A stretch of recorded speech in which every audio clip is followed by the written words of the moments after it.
ఆడదానితో పెట్టుకుంటే రాజ్యాలే కూలిపోయాయి ఎదవ సినిమా ఎంత.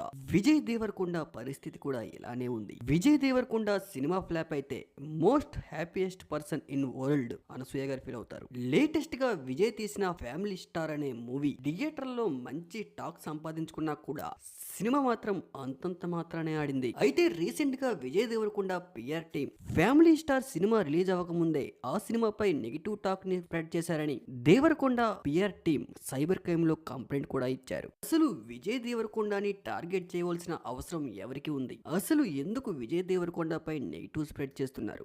విజయ్ దేవరకొండ సినిమాలు పెద్ద హీరోలకి ఏమైనా పోటీనా? విజయ్ దేవరకొండ సినిమాల వల్ల ఎన్టీఆర్ కానీ, పవన్ కళ్యాణ్ కానీ, మహేష్ బాబు కానీ పెద్ద పెద్ద హీరోలకి ఎలాంటి ప్రాబ్లం లేదు. అలాంటప్పుడు విజయ్ దేవరకొండపై ఎందుకు నెగిటివ్ టాక్ ని స్ప్రెడ్ చేస్తున్నారు? రీసెంట్ గా లాంచ్ అయిన హీరోస్ లో విజయ్ దేవరకొండ, విశ్వక్సేన్, సిద్ధు జొల్లగడ్డ, నవీన్ పోలిశెట్టి, కిరణ్ అభివరం ఇలా చెప్పుకుంటూ పోతే ఈ కేటగిరీలో విజయ్ దేవరకొండ ఉన్నారు. కాంట్రవర్సీలు చూసుకుంటే అనసూయతో గొడవ, అప్పట్లో విశ్వక్సేన్ తో ఏదో చిన్న ఇష్యూ, లైగర్ ఫ్లాప్ అవడం వల్ల పూరి జగన్నాథ్ లైగర్ సినిమా డిస్ట్రిబ్యూటర్లకి హ్యాండ్ ఇవ్వడంతో డిస్ట్రిబ్యూటర్లు అందరూ కలిసి విజయ్ దేవరకొండ ఇంటి ముందు ధర్నా కూడా దిగారు. లేటెస్ట్ గా వచ్చిన హీరోల్ని చూసుకుంటే సిద్ధు జొల్లగడ్డ, విశ్వక్సేన్ ఇలా చెప్పుకుంటూ పోతే చిన్న చిన్న హీరోస్ ని ఎవరూ టార్గెట్ చేయట్లేదు. కానీ అందరూ కట్టకట్టుకొని ఒక్క విజయ్ దేవరకొండని ఎందుకు టార్గెట్ చేసి నెగిటివ్ చేస్తున్నారంటే దీనికి కారణం ఆయన అహంకారం, ఆయన ఓవర్ యాక్షన్ చెప్పుకోవాలి.